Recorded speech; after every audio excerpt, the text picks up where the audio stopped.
Welcome to this week's End of Days Update, coming to you from Minneapolis, Minnesota. We're right here at Living Word Church. If you're anywhere near this area, come be with us tonight. We'll be here at Living Word. We'll have a great time getting into the Word. And we're coming to you every week to look at the different things that point to the coming of the Lord, specifically the gathering of nations for the Ezekiel 38 war, because the rapture's signless, but the second coming has tons of signs. And we get into it every week. Things are happening every single week that I go, wow, could there be any more happening that point to the coming of the Lord? But it's exciting. So we get into this because Paul talked about the baptism 12 times, the coming of the Lord 52 times. For every one verse there is about the first coming of the Lord, 8 times more about the second coming. And you remember Jesus when he rode into town, not rode in, but when he walked in that time, and the madman of Gadara freaked out and the demon started shouting out, "Have you come to torment us before the time?" So they knew that Jesus was on schedule, but he was early. So if demons can know the schedule, how much more the church? And the only time Jesus ever really rebuked the crowd, he rebuked the Pharisees over and over and over again because they needed to be rebuked. But the only time he rebuked the crowd was he said, hey, you can tell what the weather's going to be, but you don't know your hour, your visitation. So he wanted them to know, and we get into end time preaching because it shows us the finish line. I've never seen any runner go, what's that? They know exactly what the finish line is. Why? You accelerate. So this is not about an escape theology, it's about a hustle theology. And really it's because he loves you so much, he wants you filled with joy, filled with strength, filled with grace, because you're about to see the King face to face. So all these things that are happening right now that are amazing, the Bible is so full of all these so that we'd have a tendency not to miss it. We'd know. Remember, Jesus said, when you see these things, so you can see them, he said, lift up your heads. Your redemption draws nigh, indicating he doesn't want you downtrodden. So all of the stuff about how close we are to his return is to make you happy, make you excited. So let's pick up with what's happened around Israel. I just got back from Israel last week. The last update, we talked about it. Wow, amazing. Amazing being there on site and how certain things aren't even told about here in the States anymore.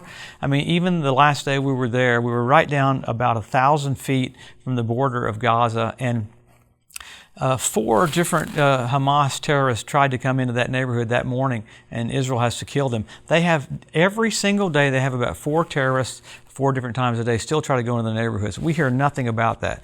But man, probably the sad thing that all we hear about now is the aid workers that got killed. Yes, that is sad, but they wouldn't have had to be there if Hamas hadn't attacked Israel on October 7th. So everything revolves around Iran sponsoring Hamas in the south, sponsoring Hezbollah on the north, sponsoring the Houthis on the eastern side.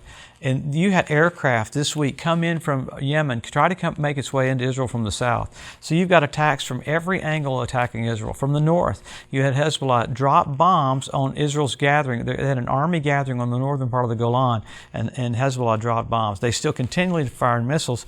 They backed off a little bit of it because Israel last week went 120 kilometers inside of Lebanon to take out some of the targets there. But they're continually having to do that. That's what amazes me. You've had Iran fire 170 times on American spots in the last year, and we've only barely done things to bother them.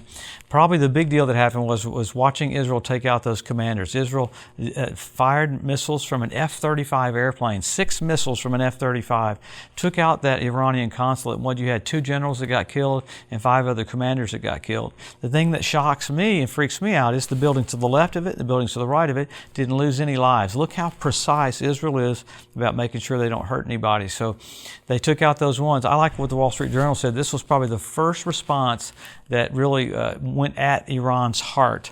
So I was kind of intrigued the last few days listening to the press talk about Iran probably won't respond because they know if they do, it's going to get even worse. The interesting thing about that is you hear the opposite of that with Hezbollah. Right now you have Hezbollah touting, we're ready with 200,000 missiles to fire on Israel. So Israel's setting up and getting ready for that. Probably the next 2 or 3 weeks, maybe 4 weeks, you're going to see Israel do some stuff in Lebanon that's going to, you think we've seen bad PR, wait till all that starts happening. But there's so much going on in the world right now. We talked about it last week. You had the blood red moon last week with the devil comet in the heavens coming toward the earth. First time in 71 years. You had that comet coming. But with the X marks the spot eclipse on Monday, boy, people are freaking out about that now.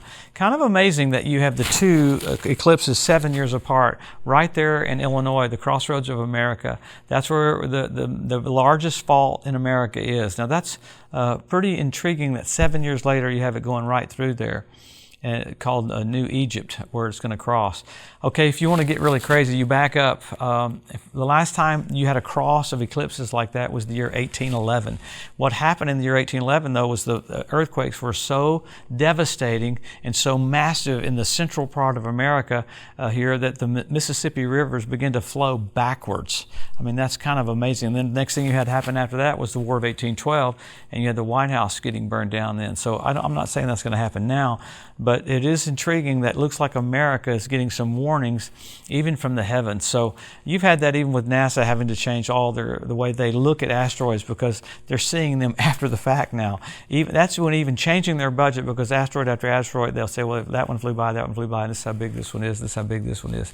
All it tells us is the king is about to come. So what do we do? Help our local church, help our local pastor, because these events are not to scare us. They're to go, okay, it's a wake-up call. Look, these things are happening because Jesus is just about to come back.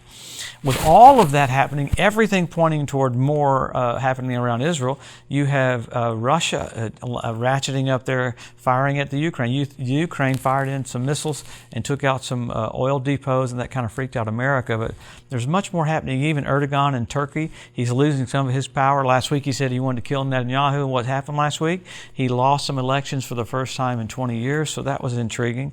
You've got in Taiwan, you had the earthquake that happened. Well, you had China send 9 different boats, 30 some odd airplanes to surround Taiwan, so kind of messing with their minds a little bit there. But we always go back to the scripture. With all of this happening, it's not to scare us. I've never seen signs on the freeway freak you out. No, it told you you're getting close to your destination, but we always go to the Word. What's the Word say? Number 1, Israel regathered.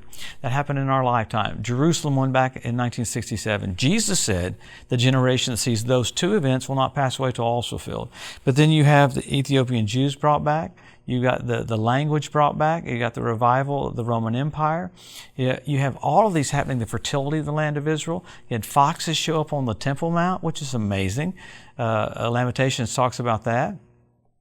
You have fish in the Dead Sea, which is remarkable.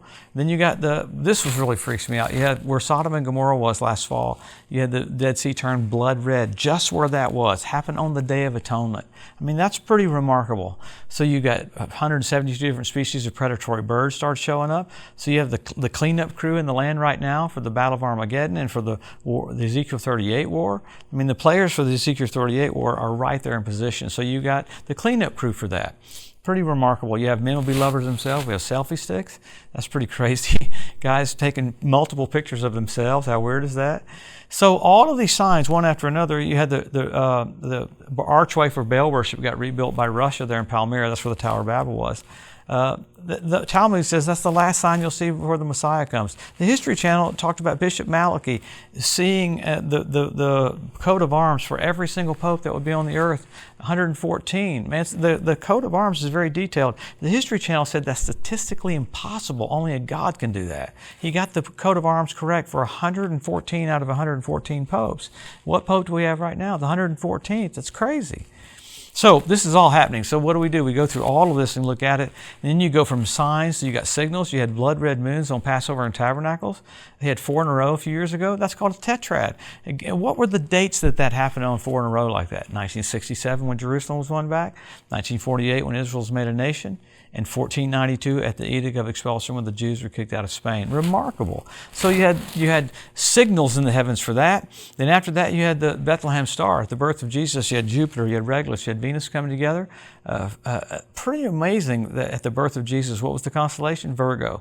This last year you had it happen again. What was the constellation? Leo. He's the lion of the tribe of Judah. You had Regulus, retrograde motion. Looked like it was going backwards. It was forming a crown on Jupiter. And you remember all these things are happening because the king is just about to come back. So what do? We hustle, we go for it. This is it. We don't fit church into our life. It is our lives.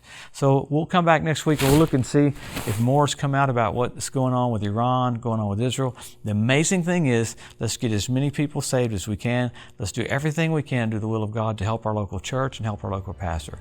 Have a blessed, wonderful week. Enjoy the eclipse. We'll see you next Wednesday.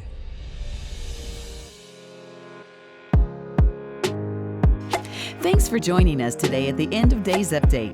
If you'd like to be notified every time there's a new post, just go to the EDU at josephmorris.com and subscribe to receive email alerts. If these posts and updates have been a blessing to you, please consider making a one-time donation to help get the message out, or even becoming a monthly partner with Joseph Morris Ministries. Thanks again for tuning in to the EDU, and we'll see you next week.